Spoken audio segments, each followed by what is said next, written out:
إنا أرسلناك بالحق بشيرا ونذيرا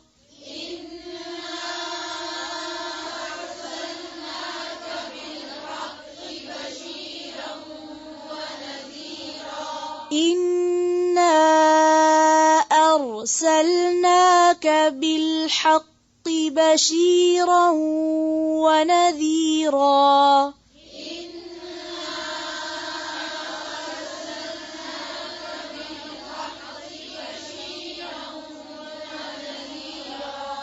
ولا تسأل عن أصحاب الجحيم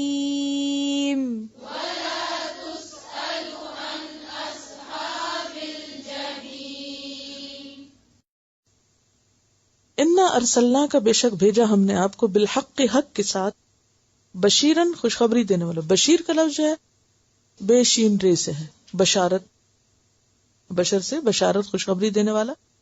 اور یہ بھی کس کے وزن پر ہے؟ فاعل کے وزن پر, یعنی مبالغے کا معنی پایا جاتا ہے, یعنی خوش کر دینے والا. بشیر کہتے ہیں اس شخص کو جو کسی کو ایسی بات بتائے جس سے دوسرا خوش ہو جائے. تو اللہ کے رسول صلی اللہ علیہ وسلم نے ہمیں ایسا دین دیا جو ہمارے لیے دنیا اور آخرت کی خوشیوں کا ذریعہ ہے. اور نذیرن کا لفظ جو ہے نون دال رے, نذر, ڈرانے والا. اور اس کا مطلب ہوتا ہے کسی کو باخبر کرنا اور محبت کے ساتھ ڈرانا, یعنی خوف زدہ کرنا نہیں ہے معنی اس کا. وارن کرنے والا, خبردار کرنے والا, آگاہ کرنے والا. وَلَا تُسْأَلُوا اور نہ تم سے پوچھا جائے گا ان اصحاب الجحیم جہنم والوں کے بارے میں. اب جہنم کی جگہ یہاں لفظ جہیم آیا. جہیم کا لفظ جو ہے وہ جیم ہے میم سے ہے. جہم کہتے ہیں شیر کے گھورنے کو, تیز نگاہوں سے دیکھنے کو. یعنی شیر کی کبھی آنکھ دیکھی آپ نے؟ صرف آنکھ کی شکل نہیں بلکہ اس کا جو دیکھنا ہوتا ہے نا شیر کا, آپ کو کیوں نہیں پتا؟ آپ سب کو پتا ہونا چاہیے. تربیت کرنے کے لیے تو بہت ضروری ہے. کیا کہتے ہیں, ہاں ماں باپ کے لیے یہ حکم ہے کہ کھلاؤ سونے کرنے والا اور دیکھو شیر کی آنکھ سے. تو یہ تو آپ سب کو پتا ہونا چاہیے. یعنی مراد اس سے ہوتا ہے گھورنا. یعنی بچوں کو آپ ہر بات بول کے نہیں سمجھاتے, کچھ چیزوں پر صرف گھورتے ہیں ان کو. تو تیز نگاہوں سے دیکھنے کے لیے جہم کا لفظ استعمال ہوتا ہے. تو جہنم بھی اصل میں کیا ہے؟ قرآن پاک میں آتا ہے ان جہنم کانت مرصادا للطاغین مآبا. جہنم گھات میں بیٹھی ہوئی ہے. گھات میں کیا مطلب؟ چھپ کے اپنے شکار کو دیکھ رہی ہے, تیز نگاہوں سے دیکھ رہی ہے. جب اس کے اندر جانے والا اس کے آگے سے گزرے گا نا پل صراط کے اوپر سے, تو کیا ہوگا؟ پکڑ لے گی. جیسے شیر اپنے مخصوص انداز میں کب دیکھتا ہے؟ جب وہ اپنے شکار کو دیکھتا ہے تو اس وقت اس کا جو دیکھنا ہے وہ قابل غور ہے. اس سے ریلیٹ اب آپ کریں کہ جہنم ایسے دیکھ رہی ہے جیسے شیر اپنے شکار کو دیکھتا ہے. تو اس سے اس کو ریلیٹ کیا گیا اور جہیم اس کو بتایا گیا. ٹھیک ہے. اب آپ دیکھیے, اگر ایک ترجمہ ہے سمپل, آپ کو بتا دیا جائے اصحاب الجحیم جہنم والے, اس سے آپ پر کیا اثر ہوگا؟ اتنی انٹینسٹی نہیں ہوگی اس میں. لیکن جب جہیم لفظ بولا جائے, گھورنے والی, تو اگر آپ کو سمجھ آ جائے جہیم کی اور شیر کیسے گھورتا ہے کہ دیکھ کے ہی ڈر لگ جائے, تو وہ گھورنا جو ہے جہنم کا, یعنی جہیم کیا گھور رہی ہے, تاک میں, گھات میں ہے, کوئی بچ کے نہیں نکل سکتا, سب کو سکین کر رہی ہے. انا ارسلناک بالحق بشیرا و نذیرا, یقیناً ہم نے آپ کو بشیر و نذیر بنا کے بھیجا ہے. خوشخبری دینے والا اور ڈرانے والا، خبردار کرنے والا. یعنی آپ کو ہم نے سونے کے گھر بنا کر اور دنیاوی رونقوں کے ساتھ نہیں بھیجا. ہم نے آپ کو دنیاوی مال و متاع نہیں دیا. کیا دیا ہے؟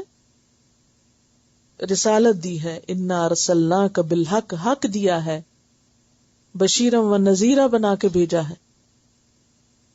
ولا تسأل عن اصحاب الجحیم، اور تم سے جہنم والوں کے بارے میں نہیں پوچھا جائے گا. یعنی جو نہیں مانتے نہ مانے، خود ہی سزا بھگتیں گے، آپ کا کوئی قصور نہیں اس میں. اگر یہ ہدایت پر نہیں آتے، حق کی بات نہیں مانتے، یہ خود جواب دہ ہوں گے. آپ دیکھیے کہ تورات میں بھی آپ کے بارے میں اسی قسم کے الفاظ ملتے ہیں کہ آپ صلی اللہ علیہ وسلم کا مقام کیا تھا، آپ کی کیا تعریف ہے. بخاری کتاب التفسیر میں یہ حدیث موجود ہے، جس کے عربی ٹیکسٹ میں آپ کو پڑھ کے سناؤں گی. بہت ہی خوبصورت نشانی ہے آپ کے آمد کے بارے میں جو الفاظ آئے. یا ایھا النبی انا ارسلناک شاہدا ومبشرا ونذیرا وحرزا للأمیین انت عبدی ورسولی سمیتک المتوکل لیس بفظ ولا غلیظ ولا صخاب فی الاسواق ولا يدفع بالسیئۃ السیئۃ ولکن یعفو ویغفر ولن يقبضه الله حتى يقيم به الملة العوجاء بأن يقولوا لا إله إلا الله ويفتح به أعينا عميا وآذانا صما وقلوبا غلفا. عطا بن یسار کہتے ہیں کہ ابن عمر سے روایت ہے کہ رسول اللہ صلی اللہ علیہ وسلم کی یہی صفت اللہ تعالیٰ نے تورات میں بیان کی ہے. کیا ترجمہ ہے؟ اے نبی، ہم نے تم کو گواہ بنا کر بھیجا، تم جنت کی خوشخبری سنانے والے، عذاب سے ڈرانے والے ہو، میرے بندے اور رسول ہو. میں نے تمہارا نام متوکل رکھا ہے، نہ بد مزاج نہ سخت دل، نہ بد مزاج نہ سخت دل، جو بازاروں میں چلا کر پھرنے والا ہو. یعنی آپ بازاروں میں شور مچانے والے نہیں. اس سے کیا پتہ چلتا ہے؟ یعنی آپ ایک بہت ہی خوبصورت شخصیت کے مالک تھے، بہت ہی با اخلاق اور سلجھے ہوئے. نہ بدی کا بدلہ بدی سے دینے والے، بلکہ معاف کرنے والے اور درگزر کرنے والے.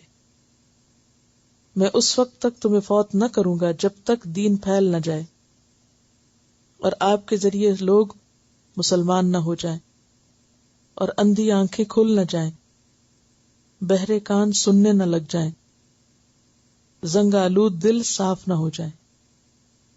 اور یہ کام آپ نے کیا. تو نبی کا یہ کام ہوتا ہے. وہ اس کا کام یہ نہیں ہوتا کہ دنیا میں آ کے بڑی بڑی جاگیریں بنائے یا باغ لگائے اور وہ لوگوں کو کرشمے دکھاتا رہے، کرتب دکھاتا رہے. تو اس کام کے لیے پیغمبر کو بھیجا گیا ہے. تو انا ارسلناک بالحق، ہم نے آپ کو حق دے کر بھیجا. اور حق کی جو قیمت ہے وہ دنیا کی ہر دولت سے بڑی ہے. اگر کسی کے پاس ساری دنیا بھی ہے نا اور سچائی نہیں، ہدایت نہیں، تو فقیر ہے وہ انسان.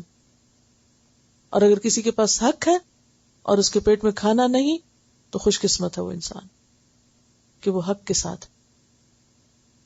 تو اللہ تعالیٰ نے اپنے پیغمبر کو دنیا نہیں دین دے کر بھیجا، حق دے کر بھیجا. بشیرا و نذیرا ولا تسأل عن اصحاب الجحیم، اور جو ایسے پیغمبر کو نہ پہچانے اور انکار کر کے جہنم میں جائے تو پیغمبر کی کوئی ذمہ داری نہیں.